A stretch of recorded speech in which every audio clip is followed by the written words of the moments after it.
In this presentation, we will explore how America started to find its own fashion voice during the 19th century, and some class distinctions for those who did not wear high fashion. It's easy to believe, looking at the fashion press, that everyone dressed in the same styles. In the past, staying in style meant much more. It meant being accepted as reputable or showing that you were now an American for those who immigrated. But there have always been variations in the way we dress. America experienced large growth during the early 19th century. Towns all over the eastern seaboard and the South developed factories, large merchandising businesses, and shipping ports to sell goods, luring people to urban areas and away from family farms. The arrival of immigrants from all over Europe, a rising abolitionist movement, and a devastating economic depression in 1837 all led to social upheavals that will change American society. Another important factor in American society was the arrival of evangelicalism, a set of Protestant spiritual principles that believe in the necessity to be born again and who, for the first time, took the Bible as an absolute historical document. It spread rapidly through large revivals, and many practitioners opened schools, universities, and other cultural institutions that became very influential. They were social reformers working against slavery and for criminal justice reform. Some took a unique stance on fashion, too. Some did not believe in corsetry for women or other things they considered vanity or foolish.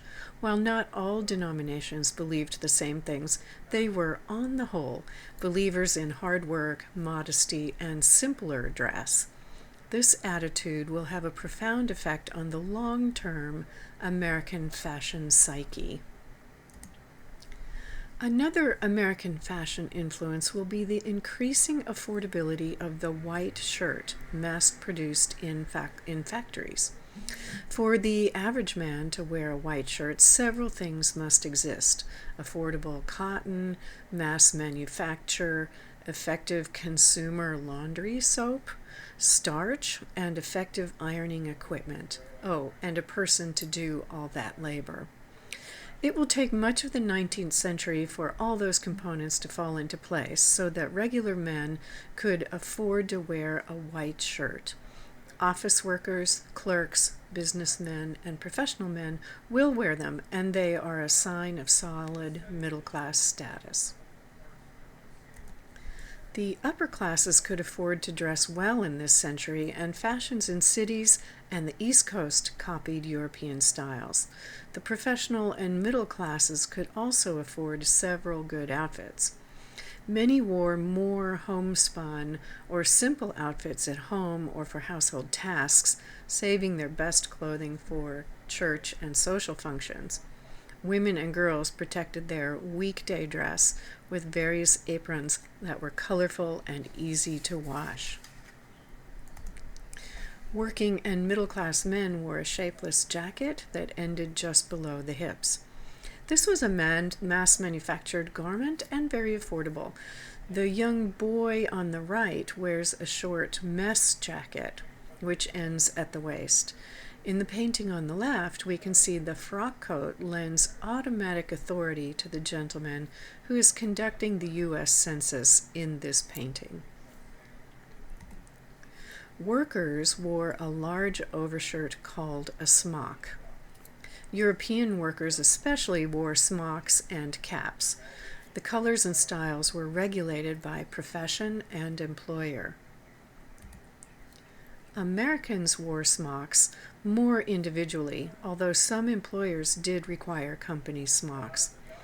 Smocks could be long, as seen on the man at the right. Even though he is seated, we see his striped smock hits the top of his thigh. The other two men wear a heavy smock that is shorter, worn tucked in. The man in the middle can be seen wearing another shirt under it with a cravat.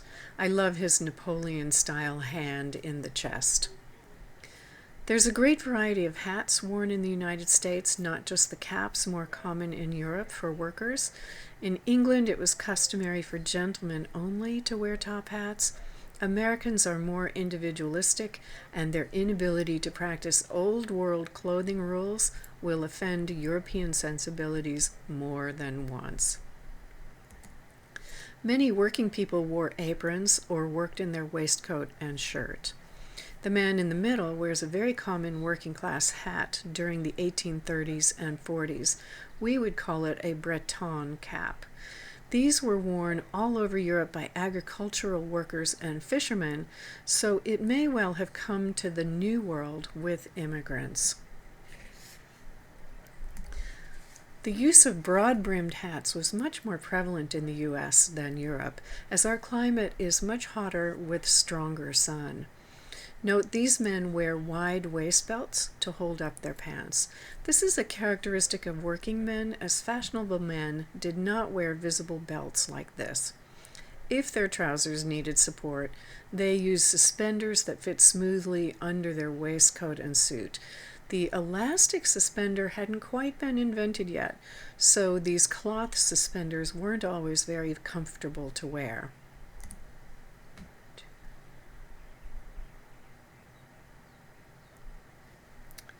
This was a time of great expansion as the federal government opened settlements north and west of the Mississippi. Settlement was rapid after 1820, aided by a network of rivers, with St. Louis as the gateway to the west. The U.S. government attracted a number of immigrants and pioneers with free or cheap land. Between 1820 and 1870, millions of Irish, Scandinavians, and Germans came to the U.S., settling in this territory. Of course, we now better understand this land was not free for the taking, and that hundreds of Native American tribes were forced onto reservations over the rest of this century. The new immigrants would leave their stamp across the north from Pennsylvania to Colorado. The great majority of them were farmers and skilled craftsmen. One of the best sources for visual information is painter William Henry Mount, one of the earliest genre painters in America. He is known for incorporating painstaking details, and here we can see every detail of these outfits. He was based on the East Coast, and his paintings show that the average American was a no-nonsense dresser, although we know that wealthy, fashionable people in cities like Boston, New York, Charleston, and New Orleans wore European-style fashions. The painting on the right even shows us the pattern on this fiddle player's shirt and how his vest back was made. This painting dates circa 1830s. We can compare what the ladies are wearing to European fashion plates from the year 1830. In the painting, on the left, we can see two men in the foreground dancing. The man in black has managed to keep up with the latest fashion pretty well, with his tight-fitting trousers and wrapped ascot. The other man wears the fuller trousers from a few years ago, and his collar is unbuttoned, left to flap, but he's basically in style. The women wear simplified versions of the fashionable silhouette, with their hems off the floor the correct amount. But look how they have modified the sleeves. The sleeves puff slightly at the top, not the full volume that fashion advises. Their neckline is higher and more modest, and their waistline is just a little higher where it was in the late 1820s. Their hair is styled correctly, although perhaps without the use of false curls that wealthy women use to augment their elaborate hairstyles. This is conservative dressing, and it may be a guide to how Americans adapted the whims of fashion to their own taste. Thanks to the cotton grown in the American South and the growing number of textile mills in New England, calico was one of the most inexpensive fabrics in the U.S. We know that the average woman, and certainly pioneer women, wore this brightly printed fabric. One of the biggest textile mills in the U.S. was Lowell Mills. By 1840, it employed over 8,000 workers, three-quarters of them girls as young as 10. Owner Francis Cabot Lowell wanted to avoid the notoriously poor labor practices in England made famous in Charles Dickens' novels. He provided housing and some education. Even though women were paid only half of men's wages, many women gained economic independence for the first time. In 1845, they formed the first union of working women in the U.S. They established book clubs and a newspaper, giving many young women the opportunity to advance as social reformers. One of the Lowell Mill girls wrote an autobiography if you're interested in finding out more about this. These extant dresses from museums and auction sites represent what the average American woman probably looked like much of the time. The gown on the left is called a Mother Hubbard, a cotton gown worn at home as a robe or a work dress. Many women used them as maternity dresses. Dresses were made with varying levels of skill, and the center dress looks very homemade. The dress on the right has a matching pelerine and is quite likely made by a professional dressmaker. There is an American company that sells reproductions of these calico fabrics using antique sample books and historical research. I urge you to spend a little time on their website, reproductionfabrics.com. Early pioneer women looked something like this. This reenactor has included the dropped shoulder line on the dress and even a double sleeve, short over long. Women wore bonnets just like the fashion plates, but with a lot less expensive decorations. Calico bonnets were homemade as sunshades for working on the farm. The brims were reinforced with paper, cording, and sometimes thin slats of wood.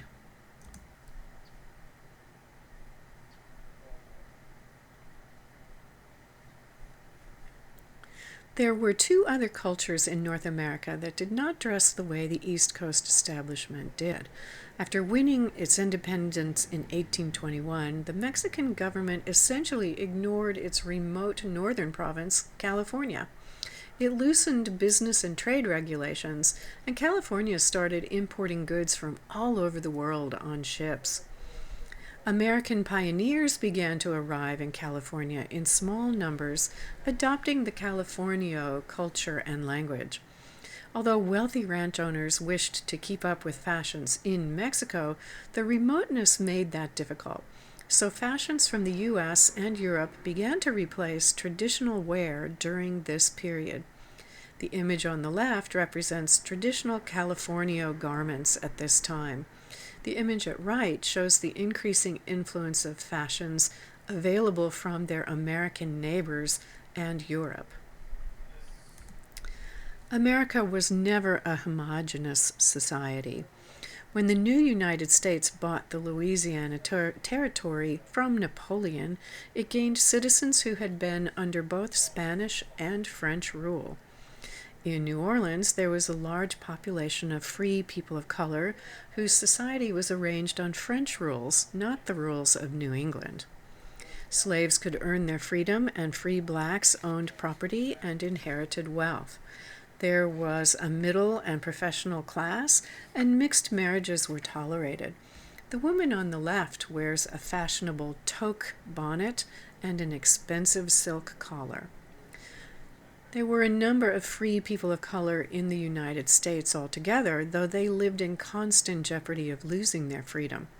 The image on the right is an early female preacher, Julianne Jane Tillman, of the African Methodist Episcopal Church in Philadelphia. Although women were not allowed to become church leaders in these early years, they were permitted to teach and preach. This image of Ms. Tillman is a rare example of how Americans adopted fashion into modest dress. European fashion spread all over the world under the influence of newly expanding empires. The Spanish ruled the Philippines for nearly 400 years. Here we can see a traditional Maria Clara dress on the left, combining indigenous and Spanish influences. The collar and large puff sleeves certainly resemble the pelerine and puff sleeves of European fashion. The top hat also spreads around the world. It will be adopted into indigenous cultures too, and we can see both a Filipino man and a woman wearing a version of it. There were also people who dressed to express themselves. We have wonderful documentation of Mary Jones or Peter Sawali, who was a cross-dresser in New York, employed as a sex worker. If you are interested, there's more information on outhistory.org. And we have a mystery portrait from this period. The Antiquarian Book Company just published this image in February, seeking information about who it could be. The owner commissioned a costume historian who dated the print to the 1830s, using what we know to be hallmarks of the era: wide shoulders, the shaped neckline, natural waist position, short sleeves, and curled hairstyle. You can check back on the progress of identifying this on antiquarianbookcompany.com. This concludes our study of the Romantic era, brought to you by Dogs in History. During this era, hunting dogs were converted to pets and companions. The first dogs moved into the White House as pets with President Tyler. Popular breeds at the time were wolfhounds and greyhounds. Prince Albert loved his greyhounds so much, he commissioned a portrait. I love that Prince Albert included his top hat and gloves in the portrait.